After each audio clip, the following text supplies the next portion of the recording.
Hello, everyone, and welcome to Entertainment Expansion. We are your hosts, Tyler Callahan and Mike Ferrante. Mike, how you doing? Well, Tyler, it's that time of year again where there's a chill in the air. So I guess I'm just chilling. I mean, with the spooky season upon us, it is perfect time to chill. And with it being near Halloween, or by the time you listen to this, just around Halloween time, it is I guess, what has become our annual tradition of recommending horror movies. So, format's the same as last year and the year before that. We each got three picks. What we recommend, for anything we recommend, we have obviously watched. And we kind of just short explanation as to why it might be worth the watch for your holiday season. Mike, I'll kick it off with you first. What do you want to recommend? All right, so I'm doing things a little bit different this year. I got two horror medias to recommend and one not to recommend. Oh, okay, So just breaking the rules here. I see. Okay, okay, what are rules if not meant to be broken? fair, fair. So I guess we'll start with the good and then we'll Yeah, go let's through start off with a recommendation.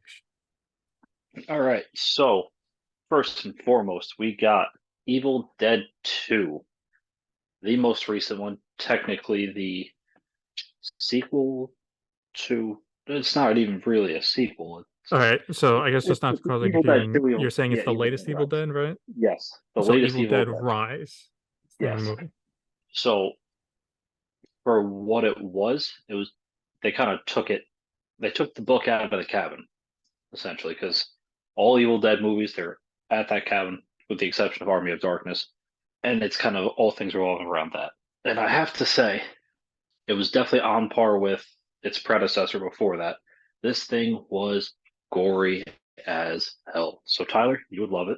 Cast of characters was somewhat likable, but it was kind of interesting. So the book was actually changing the universe around it and kind of putting them in its own their own little bubble. So it takes place on one floor of an apartment building and no other floor is affected except for theirs. Power's off, whole 9 yards. And then eventually they get it to work, they get to the garage, and all hell kind of breaks loose. Of course, they brought back the iconic, uh, well, I wouldn't say iconic, they threw this bitch in a wood chipper. But something very interesting, they compiled all the corpses of all the dead necromorphs, if I'm not mistaken, into one giant creature. So, how the previous one went, the final boss, if you will, was basically evil Jesus, son of Satan, rising or child of Satan. I don't know what gender that thing was. Came up from the ground. It rained blood. Whole biblical catastrophe. This was definitely a little bit different than that. You had this giant beast culminated of all prior necromorphs. Looked like something from Evil Within 2. Shit was nuts to kind of look at. But there was a very good scene with the cheese grater. So if you're into gory horror movies, this is definitely your go-to. There is some good suspense scenes, good jump scares. Overall, the plot isn't terrible. So, yeah, that's kind of all I got to say about that. Yeah, definitely sounds like it will not be making the top of my pile anytime soon. Well, there's a pile of bodies. Yeah, well, now, What's that? are there a bunch of cheese graters attached to these bodies? No, just the one. Just the one? Okay. Just the one cheese grater theme. All right. So for my pick, it is going to be more of an art house style horror film. Going a little bit out of the regular horror movies here with Infinity Pool. Now, you might not have heard of this movie because it came out back in January. Typically, a time when studios just dump movies because they're so bad. This is not one of them. This is, however, Interesting. very weird movie. So, long story short, it's like sci-fi horror to a degree. Basically, you have a rich couple. Technically, one of them is rich at a resort. They meet this other couple. They go outside they're in a third world country kind of area where you're only safe on the resort, and everything outside the resort is messed up, and all of that. Well, of course, it's a horror movie. So what do? let's have a picnic outside the resort. Classic. That's fine. The husband of the new couple accidentally runs over someone and kills them on the way back. Police find out about it. And because this is a third world country, their laws are a bit different. This country's law being the son or any descendant of the person killed has to kill the killer to keep their honor intact. No trial, no charges. You're just executed. You're done. Unless you're rich, in which case you can pay a good fee, have an exact clone replica of you made, have your memories put into that person, and they will take the hit for you. They will be executed on your behalf. So, of course, he does it. And then after that, it just kind of goes further and further off the deep end because then the other couple turns out it happened to them at some point, and now he's introduced to a group of weird, eccentric, rich people who kind of abuse this policy. So you have different things. You have home invasions. You have beatings. You have some very there's a weird orgy involved as well. There is. There is, of course, there's rich people we're talking about here. It's it's it's not a bad movie. I will say this is definitely not a movie you want to put on for a Halloween party. I will say that. I think people will be weirded out by it, but it is more of a unique horror movie. Uh, and look, as a person who enjoys movies, I mean, obviously, we're doing this podcast, Mike. I think you're a fan of movies here. Um, Not really. you're bored, aren't you? You're just doing something to pass the time. Of course. It's something different. And look, it's got one of the better actors we have around these days, Alexander Skarsgård. You know, oh, hold on, what? sound like So sound like you want to say something. I do. I have a question. Sure. So is this the type of movie that you really need to pay close attention to? Otherwise, you might miss something crucial. Or is this kind of like you can do a casual viewing and kind of fully understand it? Because I think that's a I very would important say thing to like know. the first half can be like a casual viewing. To be honest, like you can kind of like because to be honest, I looked at my phone like once or twice for the first 30 minutes and I didn't miss anything. Fair. I would say it's at the point where where the first clone is made. It's like all right, you got to start paying attention because things are moving fast. And then also shout out to Mia Goth, who was another movie I recommended last year, X. She's doing good in horror movies. I gotta say, standout performance from her. I gotta say, Okay. Infinity Pool. If you're looking for more of a art house kind of style horror film where there are some horror elements, but it's not a typical slasher, or Evil Dead Rise, where very gory. I mean, there's a couple gory bits here, but it's not like cheese grater gory. It's worth a watch. Fair. All right. Now on to probably the worst horror movie I've probably ever seen in my life. And And is that saying something? it is. It is saying something. I've seen a lot of bad C, D, E, F, G grade horror movies because sometimes you find some hidden gems in there. Winnie the Pooh, Blood and Honey was not one of them. You think a movie like that would have to be so bad it's good territory, but it's not. They didn't really ham it up. They tried to play it extremely serious, which didn't really work when your main villains, Winnie the Pooh and Piglet, just look like heavy set men wearing masks. That was pretty much it. There was not too like they didn't speak throughout the entirety of it. Piglet and Winnie the Pooh decided they just want to go mute. They don't want to talk to anybody more. They just want to kill him. Wait, they don't talk at all? No, Oh, no, that's because the masked mouth don't move. they couldn't Yeah, there's a record. scene where he's like So trying to eat honey. hold on, how low budget is this movie? You couldn't record lines after the fact? I don't know, man. This movie wasn't good. That's what I'm trying to get at here. Like none of the kills were all that good. There was obviously the one kill that was pretty decent where they did run over a girl's head with a car, but again, that's kind of the standout kill.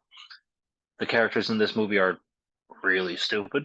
They inserted a very strange choice for the main character. So she was a victim of essentially a peeping Tom that was breaking into her house and basically taking pictures of her, undressing her while she was asleep, things like that. I don't know what that added to the movie because that never really, aside from her being like, "Oh no, he's found me." Aside from that, it had no relevance to the story whatsoever. Good old Christopher Robin gets kidnapped and basically, you know, chained up and tortured. What else? And Jesus Christ, when we talk about stupid fucking characters in movies, this had them all. This had all of them. I think the one that made me just curse at my TV was this female couple went to the pool in the house because there was an indoor pool to do something. I forget because it didn't really make sense. And obviously, guess who's there? Good old Piglet with a sledgehammer. Why Piglet needs a sledgehammer? Fucking beyond me. So the one girl falls in the pool, the other one gets knocked out. Piglet Mhm. goes into the pool with her, and this is a pool that you can kind of stand in. She's facing Piglet, walking backwards away from him as he's swinging the goddamn sledgehammer. She probably had about 5 minutes before he got into the pool to swim to the other side, get out, and leave.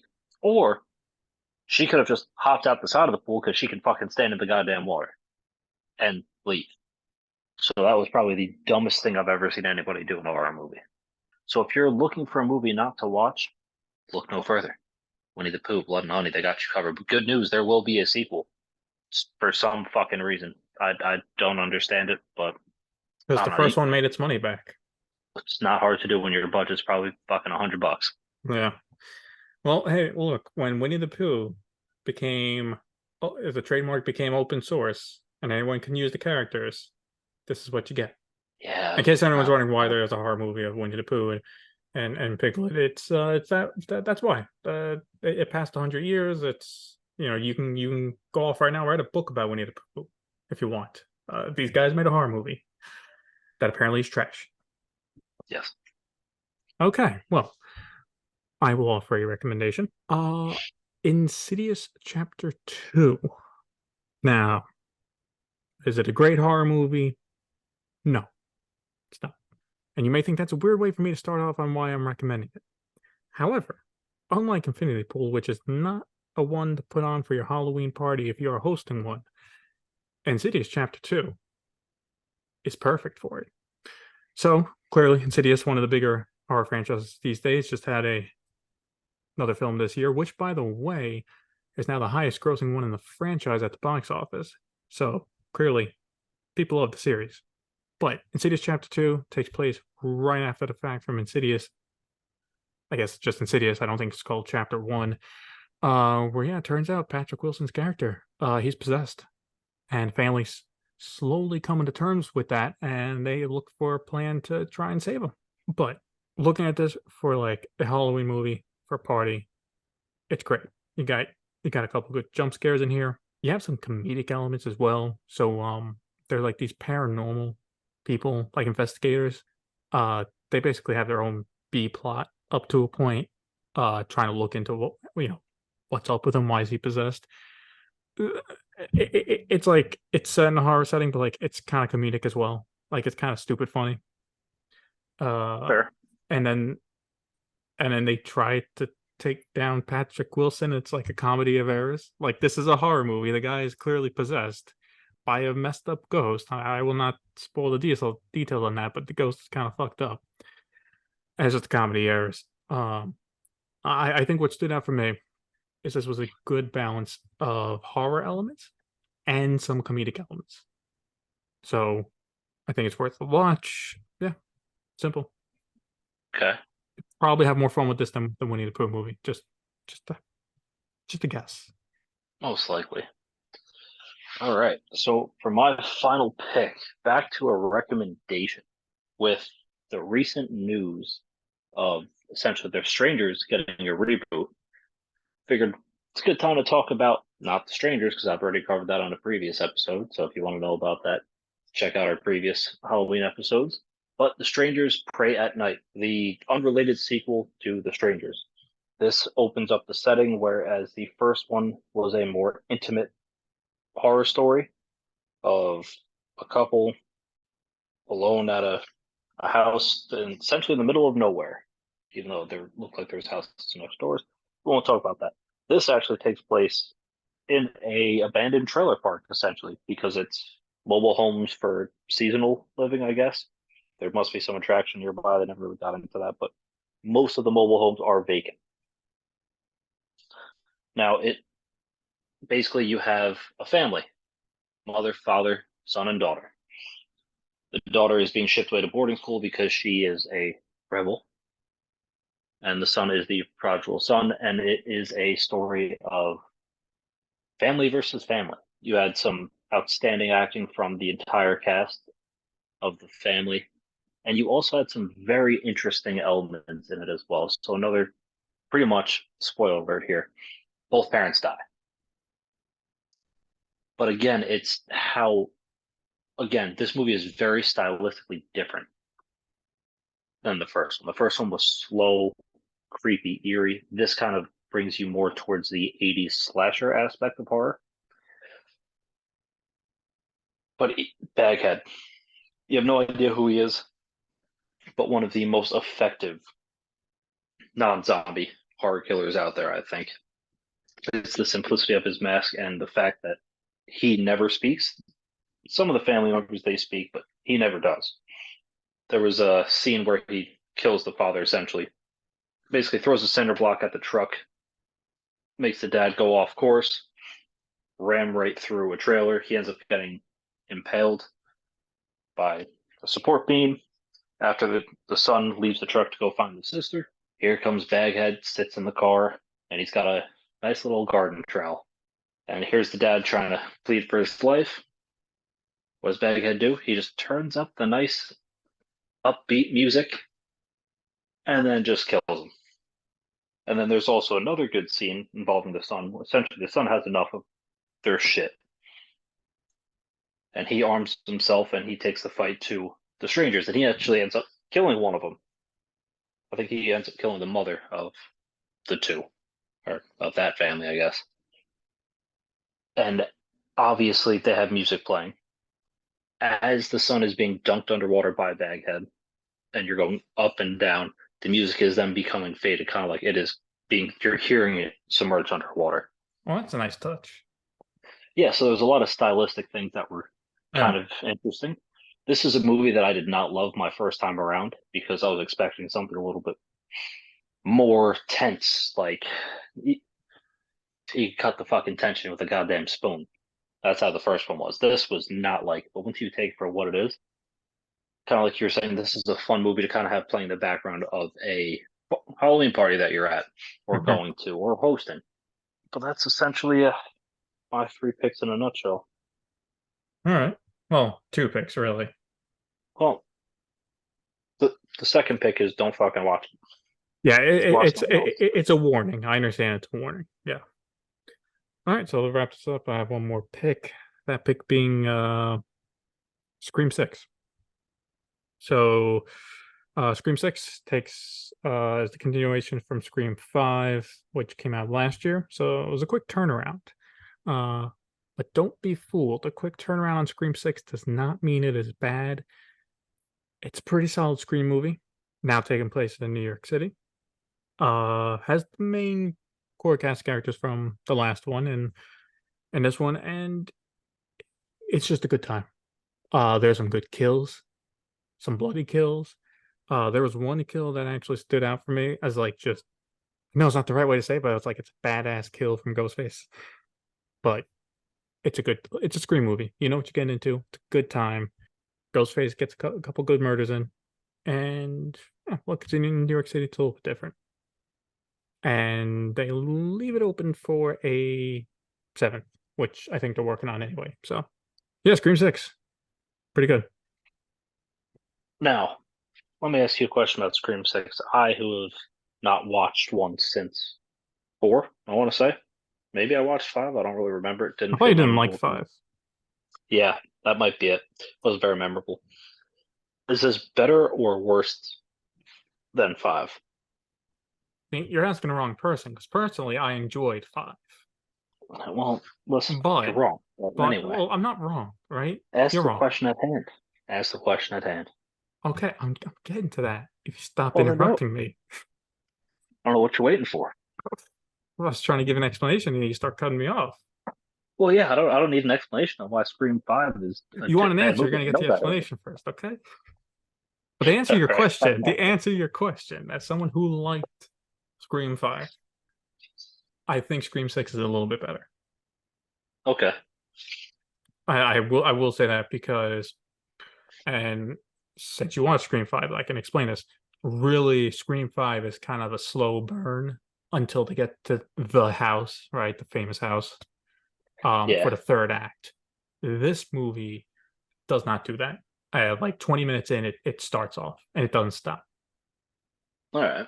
So if you're looking for more kills, you get that. I think you would enjoy Scream 6 with the different setting and the reasoning for the ghost face killer works, I will say. All right. One of these days, I might have to check it out. I mean, it's on Paramount Plus whenever you want to give it a watch. That's if you haven't. Fair. Well, as always, these are just a few horror movies that we recommend and one that we don't recommend. We would like to know what are your go-to horror movies that you watch during Halloween season? Have we talked about them? Have we not? Should we expand them into our list? Do you hate Winnie the Pooh, Blood and Honey just as much as I do? If so, as always, feel free to let us know at Entertainment Expansion. Check us out on Instagram, Facebook, and YouTube. Thank you for listening.